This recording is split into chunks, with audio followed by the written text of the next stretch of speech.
What's up, Lion Pride, y'all? Welcome back to another Wednesday encouragement, and it is your big lion Steve back at you again with another video. I hope everyone's doing well, still stuck in quarantine, but I just wanted to get on here and just give you guys some encouragement before I begin my day. Today I want to talk to you guys about storms, okay? And here in Ohio we had a decent storm last night, but I want to talk to you guys about storms. Right now, in the day that we're living in, we're facing a huge storm, and that storm is named COVID-19. I don't know why it's called 19, but COVID-19. And this storm has been taking out a lot of people. It's been kicking fear into everybody. You can't buy toilet paper because there's no toilet paper. You can't barely walk through stores without having a mask on. You know, there's just so much chaos and fear right now due to this storm, COVID. And it reminds me, as Christians, as a member of the Lion Pride, what our responsibility is. And if you don't know what that is, I want to take you back to a story in Luke 8. I'm going to start at 22 to 25. And basically, it's talking about Jesus getting in a boat with his disciples. All right, they were crossing a lake. They wanted to go from one town to another. And he got on this boat with his disciples, with all of his disciples. All right, and the boat trip was taking pretty long. So, like anyone would do in a long travel, he went ahead and went to sleep. All right, went to sleep on that boat. All right, a couple minutes after he goes to sleep, there was this huge storm. Now, this storm wasn't just any storm, but this storm was about to crumble their boat. And it's almost like what COVID-19 is doing to all of us. You know, it's causing us to be scared. It's caused us to do things we don't usually do.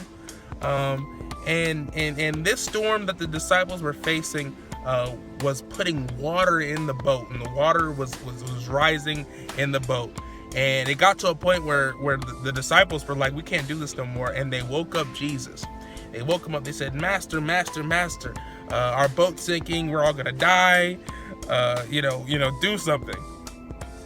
And Jesus woke up, looked around, got to the front of the boat and said to the wind and the waves and the rain and the storm, be still. And right there, the storm calmed down. All that craziness, all the chaos that was happening around them stopped right when he spoke. And he looked back at the disciples like almost in disbelief, like, you guys have little faith. You know you have the same power that I have. Go ahead and speak to this storm. And they were like, the disciples were so astonished. They were so surprised. You know, they were just like, oh my goodness, this guy is an actual God. Like, even the wind and the waves obey him.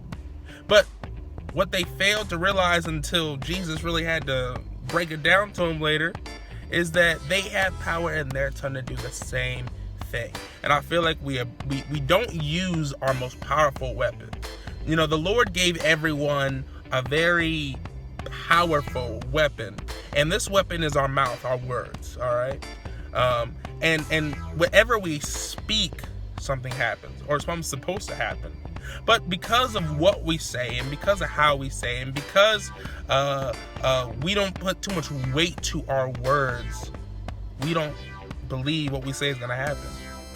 You know, and I fall prey to the same thing. Sometimes I play around about stuff, you know, and say stuff that I don't mean, and don't realize how much weight is in what I said, and just show no, and think nothing about it.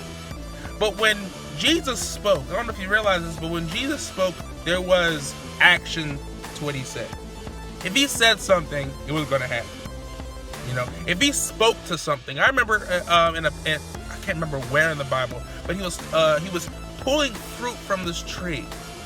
I'm trying to remember the actual scripture, but he was pulling fruit from this tree, and or he was hungry and he wanted fruit from this tree, but the tree was not giving fruit in that season. You know, that it wasn't the season for that fruit. And Jesus cursed the tree.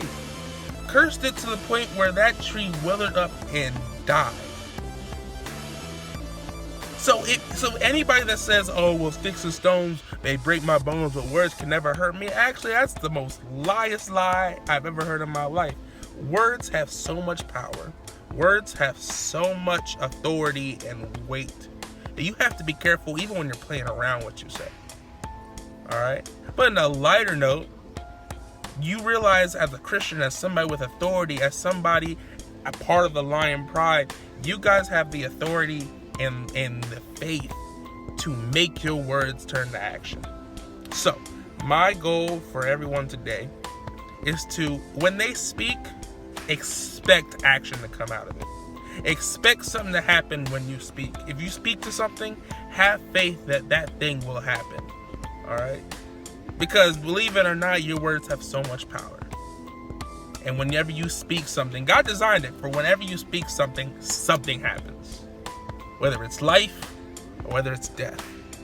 All right? Only you can decide what you do with your weapon. You know, there was a great man, and this man is near and dear to my heart. Uncle Ben, man, wise words of Uncle Ben. He said, with great power comes great responsibility. And you guys have great power. It's time for you guys to have some responsibility to it. All right? I love you guys. I am your big lion, Steve. I got one question for you guys today. If you had to take one of these out and never ever experience it again, never ever know that this thing exists, would you rather, for health reasons, have junk food or healthy food? All right, because I'm telling you this, as much as I love junk food, I wish I never experienced junk food.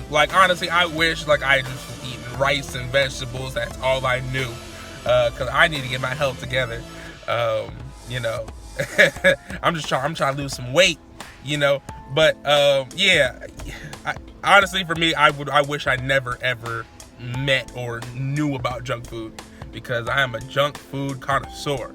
Honestly, I am a professional junk food eater, and I regret most of the things I put in my mouth. But put down in the comments if you would rather, if you're okay with the junk food and you're like, you know what, we're all gonna die one day, I don't care. Or if you're like, you know what, I wish I never met, junk food. Junk food is my nemesis. All right, put it down in the comments. Start a conversation. I love you guys. I pray the Lord covers you, bless you, and strengthen you. And remember, use your mouth for good today. All right? Know that you have power in your words. Know with great responsibility.